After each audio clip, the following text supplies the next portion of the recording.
Welcome back to another screen record.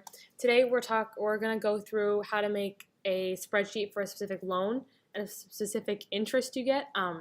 So we're going to go through an example today, and I'm going to show you how to calculate things like the monthly payment, how much of that payment goes to interest, and some more basic things just like how many payments you're going to make for the duration of this loan. Just a reminder that there is a typed out like step-by-step format of this on the website if screen records are not your thing. So we're going to start with just writing, the titles of the stuff you're going to need to know. And all this stuff, the reason we're writing it up here is because it's going to be referenced later in other calculations. So it's nice to have it presented where you're like, okay, I'm going to, reference this cell that has the number of years I'll be paying for, and that makes other calculations much easier. So quickly I'm going to go through cells A through A9. And pretty much every spreadsheet looks this way. You can use Excel if you want. I'm just using Google Docs because it's easy and it saves it. So I'm going to start with the principal value, which is the amount of money I've taken out. This is just for a specific loan, specific interest rate. So the principal value is the base, how much I've taken out, how much I've borrowed.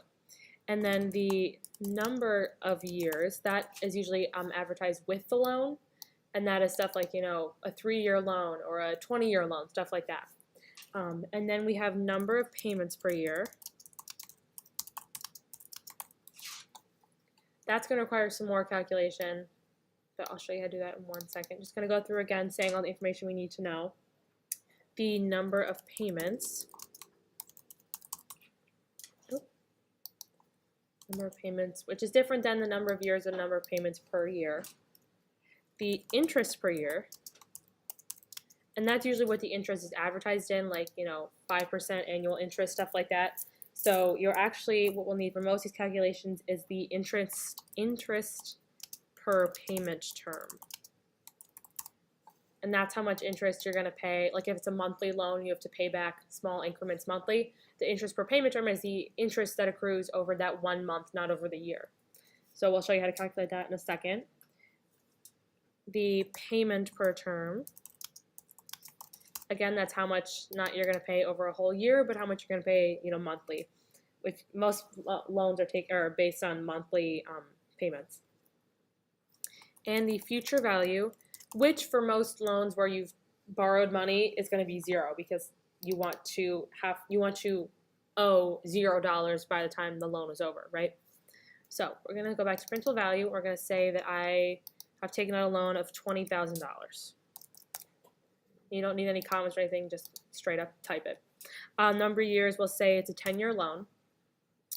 So the number of payments per year, if I'm going to pay, let's say the loan is for monthly payments, I'm going to pay 12 times per year, right? Because at the end of every month, 12 months. And the number of payments, we will come back to calculate that actually. But the interest per year is what's advertised with the loan.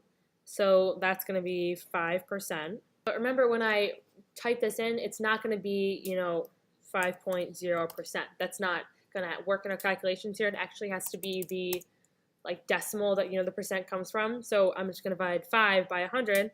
I get 0.05, and that's the actual percent. But the interest per payment term, I'll come back to that.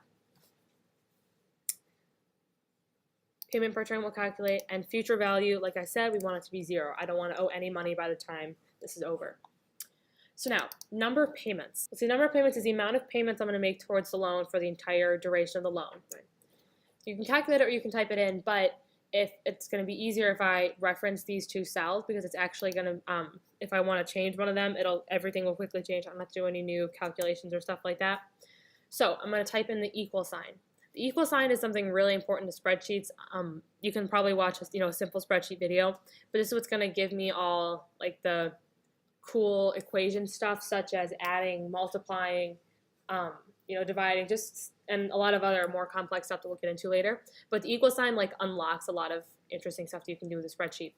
But I just want to multiply, so I'm just going to do the number of years, that, and then you're going to press Shift 8, which will give you the little asterisk, times number of payments per year, enter, there we go, 120. So this way, if I change the number of years, let's say I'm actually want to pay for 15 years, boom, this changed to 180 payments. So I didn't have to go back and recalculate by myself, or if I overlook that, it's not going to mess up everything, right?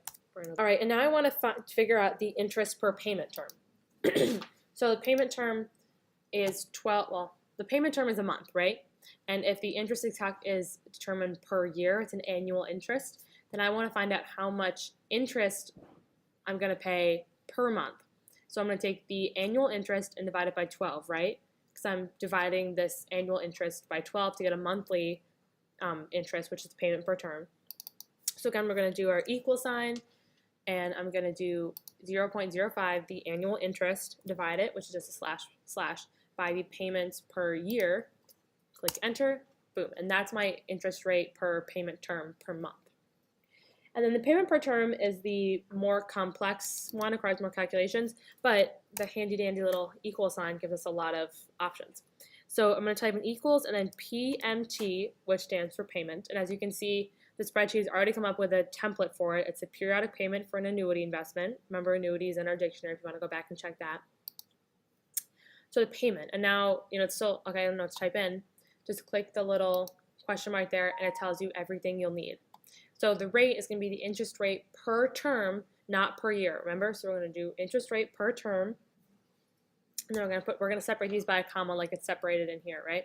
So the number of periods is going to be the number of payments. And then the present value is just how much I owe, which is going to be the principal value. And then you'll see it has future value in these brackets, not parentheses. Anything in brackets, future value, end or beginning, means that it's optional, that it doesn't really, like if you don't put anything in, it's going to assume that it's zero, which is what we want. The future value is zero, right?